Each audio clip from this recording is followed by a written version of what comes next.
All right, guys. Okay, Jobtown radio straps. So I have one here completed, ready to go out to the customer. I want to make a short video kind of highlighting it and showing it to you. So my Jobtown radio straps. Guys, I don't make products that are cheap. I don't make them, fast and overnight. I really put a lot of time and effort, a lot of thought into ensuring that I'm producing a product that I can be very proud of, both in its functionality as well as just the quality of workmanship. So that's kind of the starting point. The Jobtown radio straps start at a base price of $300. Expensive for radio straps. I know there's some good ones out there that are less expensive. There are some ones out there that are less expensive that are not as good of quality, and that can readily be seen. Sometimes it's hard to see via videos and photos what the quality really is, but let's take a look at this radio strap. Okay, this is sized medium. I wear a size regular for my sizes in radio strap. I'm 5'6", puts that radio just about the height of my hand, so easy access right there. This one is for a size medium. Okay, there's ranges. They're on the website. Measure yourself and kind of see where you might fall into place if you are looking for a radio strap. Some people like them to hang lower on their legs. Some people like them up higher on the hip type fittings. So solid brass fittings. First of all, quality leather. Okay, this is English bridal leather, actually tanned in England. Very nice on both sides. Okay, the grain side, okay, and the flesh side, both very clean, very nice, very smooth. Dye that is deep set. You're not going to be wearing this and in 2 years see like natural leather coming through because the dye is wearing away. No, this is deep set dye. Very consistent grain. The leather is very consistent throughout. You don't have a patch that's got a big crease in it or a very soft spot. Okay, it's a very consistent hide. So the customer here chose brass fitting coloration. Okay, so we get one thing I do on all my radio straps, different than some. Not that the other way is worse, just different for myself. I like to have everything match. It's just that anal retentive side of myself. So we see, brass color buckle, brass color rivets, brass color snaps here. Okay, bolt snaps. Where you do have some Chicago screws, okay, brass in color. Everything's very consistent. Everything's very nice. You don't have a shiny, brass buckle and then, copper rivets, or perhaps even worse, like very shiny nickel and then copper rivets. Just the difference in coloration for me drives me crazy. So this is how I do it, right? These fittings are solid brass.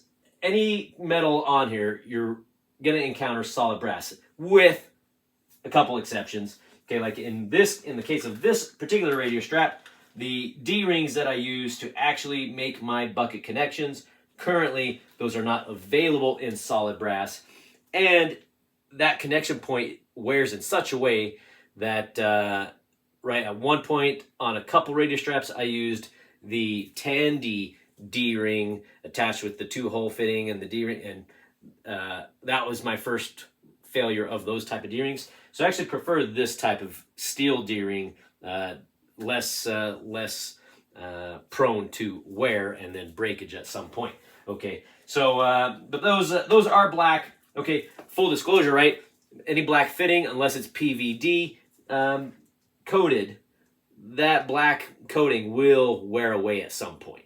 Okay, so whereas your solid brass fittings, these are going to look good, look nice for quite a while. All right, this customer chose to have single line stitching. Boom.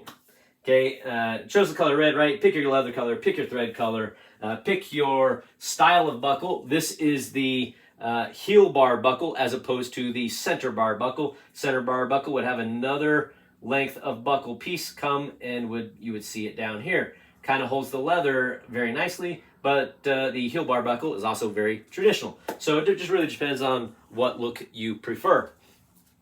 All right, so I make so a couple things you'll notice about this strap. Let's take it off of the mannequin here to kind of walk you through a little bit better some of what you're looking at. Okay, so one thing I do, right, the mic mount, I do position it horizontally now versus vertically. I'm sorry, I position it vertically rather than horizontally. Okay, right, and I make it out of the same very sturdy leather, very thick, very strong. This is not going to, when you have your radio on you for years, you will not see this piece like sag and be kind of falling open like you do on some radio straps. This is going to stay solid and nice. You will have to pay some good attention to getting your radio mic attachment, through there and snapped on really nicely, but it's going to be stable and not going to go anywhere on you. Okay. You are going to note that I am currently using, bolt snaps at the radio bucket connection. Okay. Bolt snaps versus very commonly used trigger snaps are much sturdier and less likely to accidentally open and release the radio strap or bucket. Also, over time, trigger snaps, depending on where you're buying them from, these bolt snaps are from Buckle Guy. Quality products. Previously using some trigger snaps, those were wearing through. Now those were Buckle Guy, and reaching out to them and talking to them about the issue, the customer service perhaps was a little lacking, but it was okay. More or less, they just recommended, switch to our bolt snaps. Much sturdier, much less prone to wear and tear. They're going to last longer. They're going to do better. Okay, so made the switch. In my construction on my radio straps, you'll note that I do not narrow down to save money on the fitting. Okay, so what I mean by that is this is 1.5 inch leather, and I loop it over, and that's 1.5 inch leather on the backside. I don't get close to the end of the radio strap and then go, okay, let's take it down to, we'll narrow it down to 1 inch wide and buy a 1 inch. 1.5 inch fittings are more expensive, but I want to retain the full strength of the leather. I want a nice hardy connection here. So I choose, no judgment on other guys and their choices, very common to narrow it down, but I choose to keep it the same width, wrapping fully around and using a bigger connection there. Okay, so for my radio straps, very standard. You're going to have a holder for the mic cord, just to kind of keep that mic cord in line with the radio strap. And that will go up to your mic holder. Okay, right? So that kind of keeps that mic cord in line with your radio strap just by having that lower holder to keep it a little bit in place. Here on this radio strap, you are seeing an option added for the Polytech 90 Streamlight flashlight. That looks like this. Connects into the radio strap through a little clasp there.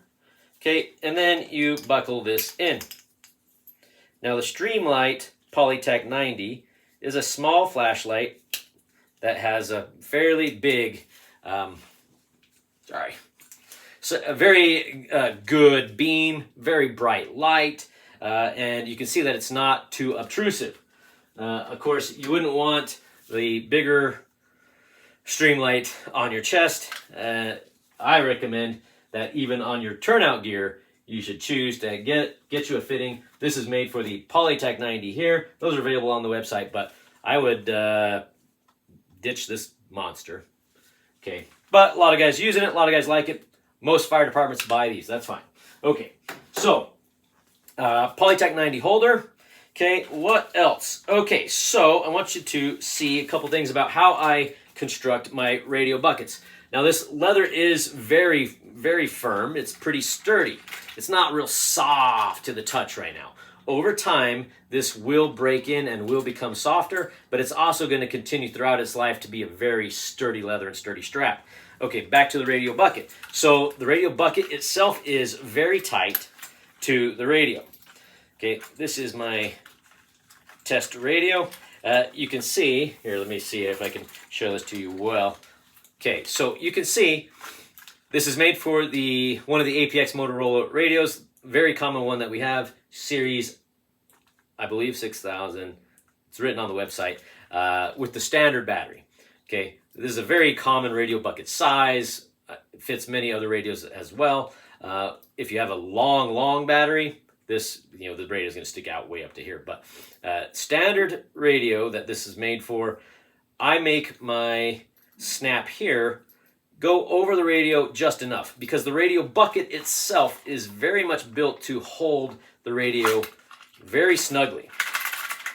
Okay, so you don't need a lot of tension. When makers take this and stretch it over to snap that radio in tightly and really hold it, what you see is a very common wear point within a year, maybe a few years if you're lucky. You'll see this shock cord wear through, right? It's a bungee shock cord. Okay, but if we can make you a radio bucket that holds that tightly and allow you to, do a little extra securing by snapping that over, then great.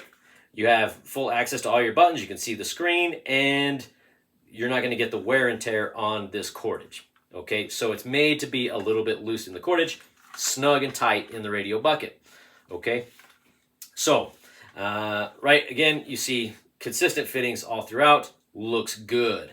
Okay, all the edges on all of this leather, the edges have been rounded. An option on Jobtown radio straps is how you can pick your sideline treatments here, where you can get a stitch line, you can get an embossed line with no stitching if you want to keep the cost down. One thing I generally don't do on Jobtown radio straps, because it is incredibly time intensive, is to burnish and polish up the edges of the leather. So here, this side leather is not shiny, okay, and you can feel it with your finger. It's kind of soft. It has kind of like a felt type feeling.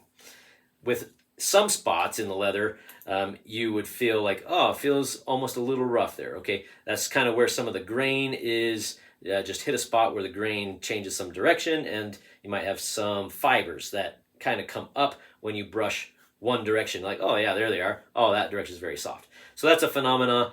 If you want polished, burnished edges, you do need to bump up to the,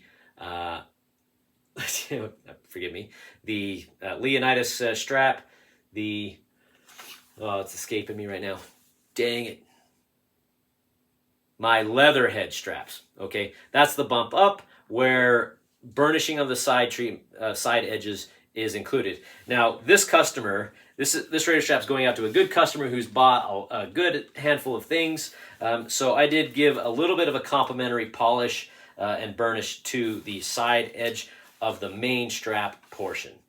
Okay, so that is a little bit more smooth and kind of nice, but it's not a glass edge like you would get from the leatherhead grade radio strap. Okay, but that's what I did. Okay, so another point to show you. Okay, so this customer opted for another option. This is an added D-ring that allows you to connect the anti-sway strap to your rear belt buckle, or a belt buckle somewhere of your choice, right? And so you'll note, for myself, again, over the years, I've had a handful of people say, you know what, I lost my anti-sway strap. How do they think that happened? Well, I think that sometimes they've noticed that the trigger snap can get triggered and kind of open and fall. And sometimes they see it and they know it and they pick it up and reattach it. But every once in a while, you get someone who didn't notice it fall off, and so they've lost their anti-sway strap. So I have switched where I have one trigger snap, so it's very easy to make attachments with. And on the other end, again, now back to a bolt snap. So the bolt snap, very sturdy. a lot harder to accidentally kind of trigger open. So with the added D-ring, as opposed when you don't have one, a lot of people will just make the connection to the other bolt snap. Okay, and that works. But some people favor, for a few more dollars, adding in the D-ring for a little bit separated, a little bit higher attachment, so that that anti-sway strap has its own thing. I think that you probably choose to put the bolt snap attached to the D-ring, and you make this your connector to your belt buckle. Okay. So, right, paint job wise, you can choose to have a solid fill, or I think to do the outline on the Jobtown as a little bit of an upgrade for the outlining. Okay, so the Jobtown is designed to kind of get you in at a lower price point than the Leatherhead strap, specifically for people who don't want a whole lot of customization, but they still want a really good strap.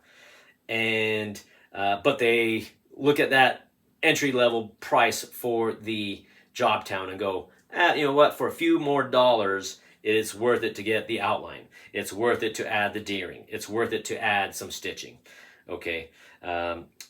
Final maybe construction note. I think, so where I have components like this, where, right, the cord holder, in this case, the flashlight holder for the Polytech 90, okay, I do place those around the leather. You will note that some guys like to take their leather and make a on-the-face attachment, which is kind of nice for keeping your back side very smooth. But I find ultimately that the strap has a more refined, cleaner look when you go about it this route. There is something about attaching your pieces directly to the face that looks a little bit, not unified. A little bit, I don't favor it. Okay, so I construct them this way. Could do it the other way if you specifically want to make a note and ask for that. But okay, I think. Okay. Final note. Right, I know this is getting long. Thank you for watching. By the way, please do like and subscribe. Your subscriptions, your sharing of these videos, your questions, please engage. Right, I'm very busy as a one-man shop trying to make things, so sometimes it goes quite a while before I see comments that come up to the videos, but do feel free to ask, and I'll try to always get back to you and answer. So you will note on my radio buckets, this is the only place that I use the Chicago screws. Chicago screws. Okay, for that use, in order to prevent those screws coming loose, because that is something that happens when makers use Chicago screws and don't add any kind of Loctite something to them, you will often see eventually Chicago screws coming loose and getting lost. And then they contact you, hey, I've lost Chicago screws, I need more. And well, what size and how thick is the leather right there? And how many layers are you going through? And it's not so easy just to be like, oh, yeah, okay, here's a Chicago screw, because they're not all universal for the different leathers and the thicknesses and the applications. So what I do is I use a Vibratite gel that goes on the threads and keeps those from backing out. It does allow me later, if we need to break the connection, something needs to be changed, something needs to be repaired about your radio strap, I can, that is reversible, right? Certain types of Loctite, if you were to use it, you're not going to get that undone. You're going to have to drill that out, okay? So that is the one place you'll see Chicago screws, but right, done with some Vibratite to keep them from loosening out on you. Okay, I think that's a good summary look at a Jobtown strap, its specific characteristics to this one, but some mentioning of other features available for other Jobtowns. As always, if you order a radio strap from me, I will do my absolute best to try and make sure that you are guaranteed for life, so to speak. Right? If you have a failure, if you have a fitting come loose, if you have something that happens and you need a replacement something, I'm going to let you get that radio strap back to me, or I'm going to come out to you if you're local, perhaps, and be able to make those repairs. I've had guys, have a few issues over time. hence why I use different things now. Every time I have an issue, I look at how to eliminate that issue from ever occurring again. That's kind of where it brought me to where I'm at today. And appreciate your time watching. Please, again, support me. It's just a click. Please subscribe, and you won't be bombarded with videos, but every once in a while you'll get a real good one. So, all right. Thank you so much.